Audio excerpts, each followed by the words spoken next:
Hello again, welcome back to my Kerbal Space Program 1.2 career series. This will be episode 7 of the series. Previously, we did a couple launches, we left the atmosphere and gathered a bunch of science.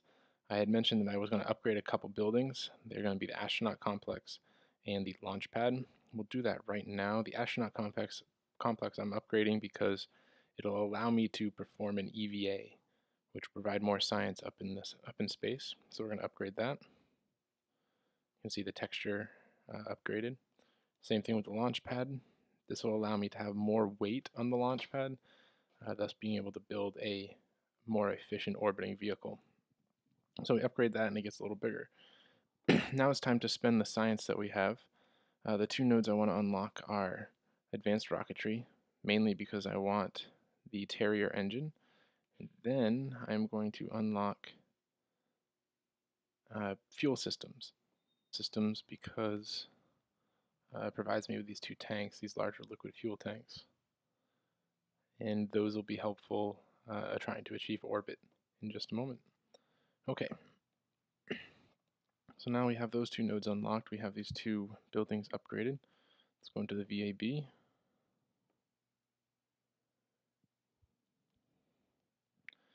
And we are going to get rid of the solid fuel booster from our MOHO launch vehicle. And we're going to replace it with a liquid fuel version of it. So first we'll start with the lower stage, our actual lifting stage. So get rid of this solid fuel booster. We're going to add in this fuel tank. This fuel tank is from Fuel Tanks Plus. I like Fuel Tanks Plus because it has a bunch of textures that you can load through. And you can change the setup for the tank, so you can have it be all liquid fuel,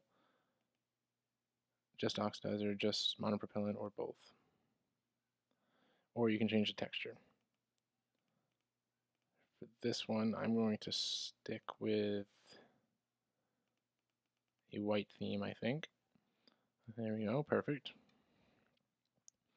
So this has 540 units of liquid fuel and 660 of oxidizer,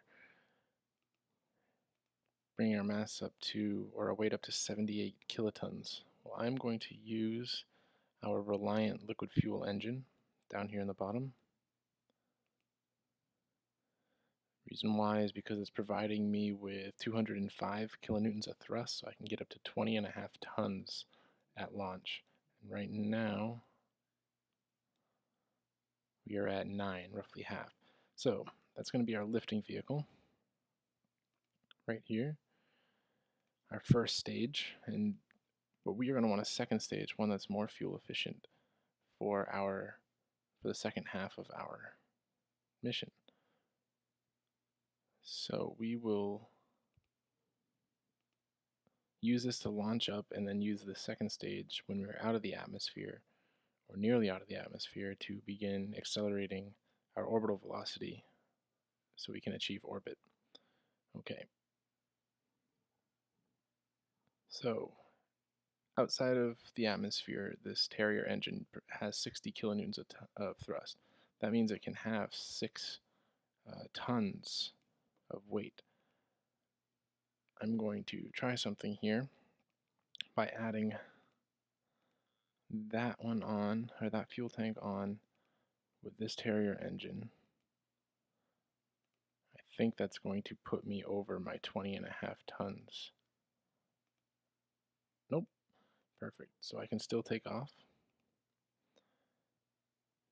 The reason why I wanted to use the bigger fuel tank is it's setting up for future missions. Eventually we are going to want to be going to the moon, so this will set up a good transfer stage towards the moon. Alright, so we are at 141 kilonewtons of weight and 205 kilonewtons of thrust. That's perfect. I'm going to adjust the thrust limiter on this down to about, I'm going to do 80%. And so this is our first launch. We are attempting to get to orbit with this launch. I'm not sure if this first stage, this lift stage will be enough to accelerate this upper stage out of the atmosphere, but we will find out. All right. want to play with the staging here. This is a good example for everybody who hasn't played before. This is our first rocket we want to ignite, so we want to have this rocket at the bottom of the staging. That's a decoupler that decouples our first stage from our second stage, and this is the engine for the second stage. So I usually put them together so the engine ignites upon or when we decouple. All right, so let's save that.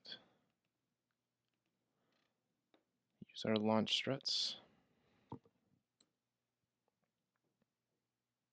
Set this up here real quick. Perfect. All right. Now the launch struts are important. I'm going to ignite the bottom engine, our launch engine, first. Then I will release the launch struts. And you'll see that happen here in just a moment. All right, so we saved it. Let's put Valentina in. She hasn't flown yet. So we'll put Valentina in just to give her some experience. Launch. So on this mission, I'm hoping to orbit Kerbin and take care of that contract while we are trying to get that last bit of science near Kerbin Orbit. Okay, here's the fuel. SAS on, throttle down. I'm going to ignite this engine. Perfect. And then I'm going to throttle up and then release the launch clamps. In 3, 2, 1, release. And we're off.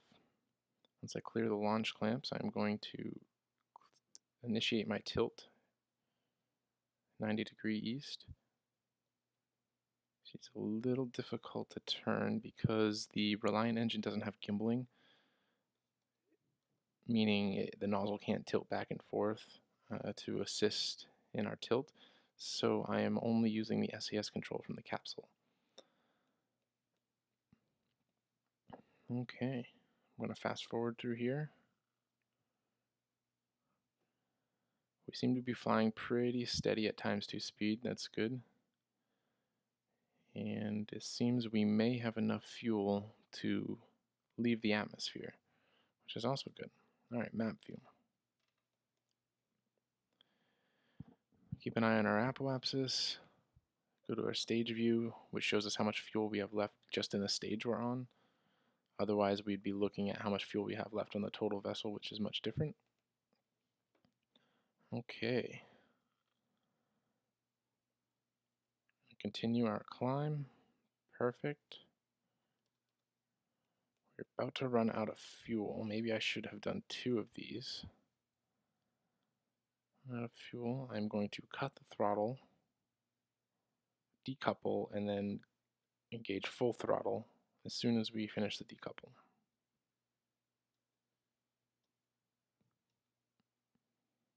And second stage is decoupled. Perfect.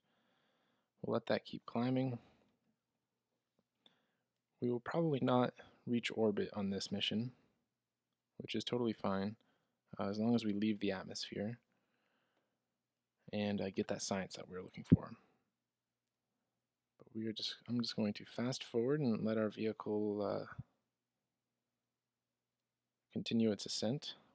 I'm going to continue the turn every couple seconds, making sure that we don't get too far ahead of ourselves. All right, so my little tip for achieving orbit is don't let your apoapsis get too far away from you.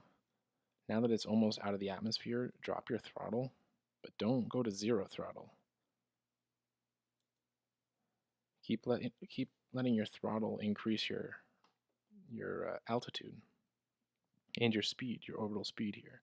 That's important. We do want to leave the atmosphere, so you don't want to reach your apoapsis when it's less than 70,000 meters, but you want to reach it when it's greater than 70,000 meters, which we will do here. As the apoapsis gets closer, we're crossing the 70,000 meter mark. Now I'm going to increase my throttle. All right, now you're going to see the apoapsis is going to move a little bit away from us. We want to keep it right in front of us, so do that by tilting your nose down, and the apoapsis will start to come back. Keep doing this until you have placed your nose on the horizon. and then you can start decreasing your throttle. This is just an efficient way. That way, as soon as, once you achieve a circular orbit, you will be at apoapsis the whole time, and you will be conserving a lot of fuel and energy. This is a method I call wrangling your apoapsis. Just make sure it stays close by. If it starts to run away, tilt your nose. If you get to the horizon and the apoapsis is still running away, decrease your throttle. Now that my throttle's pretty low down, we were definitely going to achieve orbit. This is great. Now that it's running away, I can keep tilting below the horizon to keep it sort of wrangled in my area. Keep an eye on your periapsis and then cut your throttle. Perfect. We're at a 74 by 75 kilometer circular orbit, roughly circular orbit. And we have achieved our goal, our milestone. We have entered orbit, so we got a lot of money and science from that. Perfect. We are going to have enough science. This vehicle has enough to go to high Kerbin orbit too. I'll do that next episode because I need to have goo canisters for that. Okay, so let's observe our mystery go. This is just like before. I'm not doing anything different than I did in the previous episodes.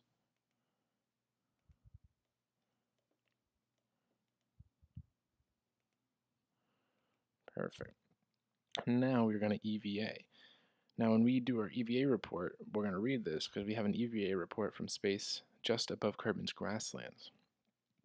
This is important because each biome you can do an EVA above. Now that we're above the water,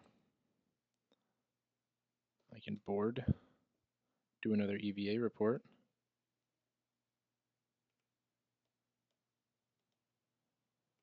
And now we're above Kerbin's water. So we're going to go around a couple times and try to get as many of these biomes as we can.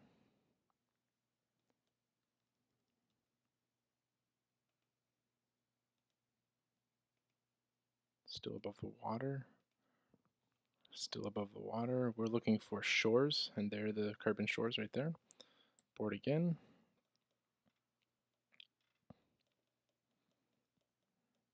Alright, so just because I played this a few times, I know that there's a desert here, and there's mountains over here somewhere.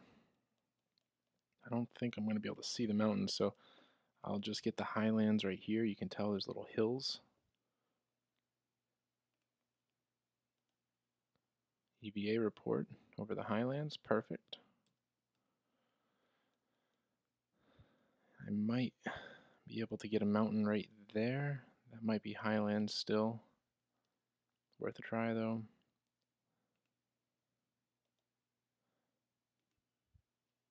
Highlands, okay. So my goal for this orbit is to get as many of these EVAs as I can, and then we're going to come back around and land in the desert. The desert will give us a new biome to do an EVA report at, yeah, temperature scan and whatnot. We won't be able to do goo reports, but we're getting to the point where we need to start earning more science than goo reports can give us on Kerbin. So it's not such a big deal. Alright, keep coming around. There are mountains right here next to the KSC, so as soon as we're over those,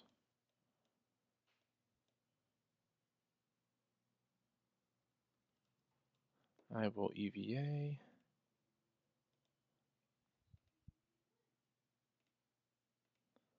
Mountains, perfect. Okay. We have achieved our orbit and we are going to descend. We're going to orbit back around and descend onto or down into the deserts. So as soon as we're roughly here, I'm going to burn retrograde and lower my periapsis. And that'll provide me with a injection trajectory above the deserts. All right, perfect. Since we're here, we're going to burn retrograde. So on the nav ball, there's a few little pointers.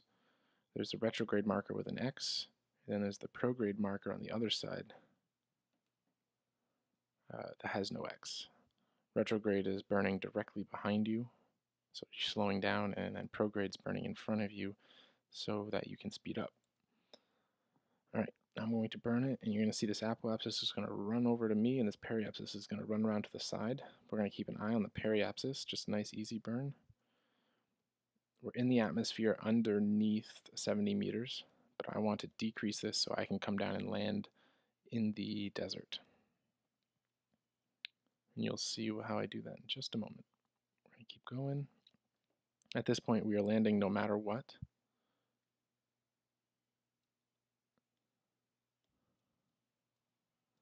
Decrease a little bit more just to make sure that I'll land in there.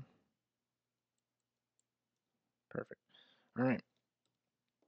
So now what we're going to do is we're going to, pointing retrograde, so I'm spinning this way. I'm going to turn and face north-south, north in this case. And we are going to time warp till we hit the atmosphere. Perfect. And what I'm going to do is I'm going to decouple facing north. That way my tank goes this way and I go this way, so I never have to worry about it running into me on descent. So decouple, the tank's going to go out that way. I'll turn back retrograde and tilt up above the horizon about 40 degrees, like I said before, and then fast forward.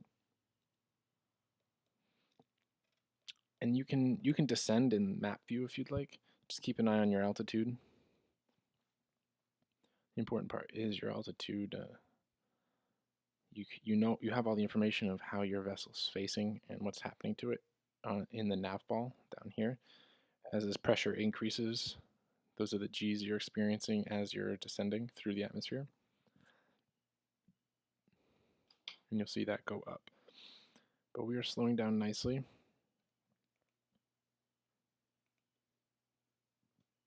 Now we have a plasma blackout, so we have no communications. We have some things heating up. I'm just going to spin, decrease my time warp. I'm just going to spin slowly, changing its orientation.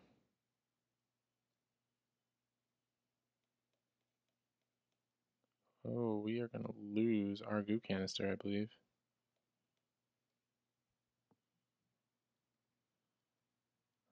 I am in way too fast. I came down too steep.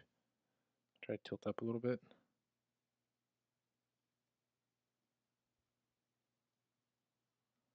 Oh, we're going to lose it. It's going to blow up.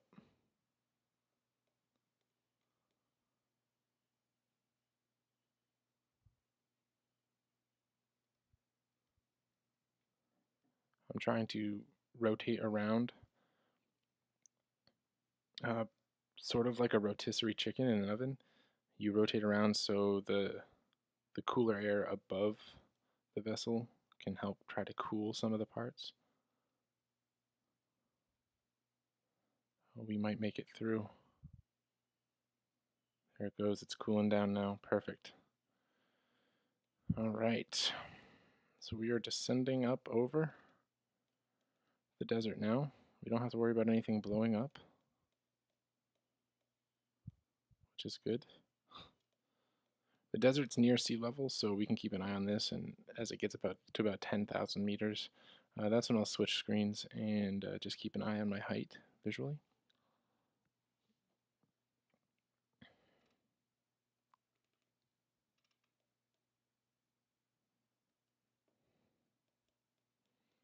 We are descending nicely.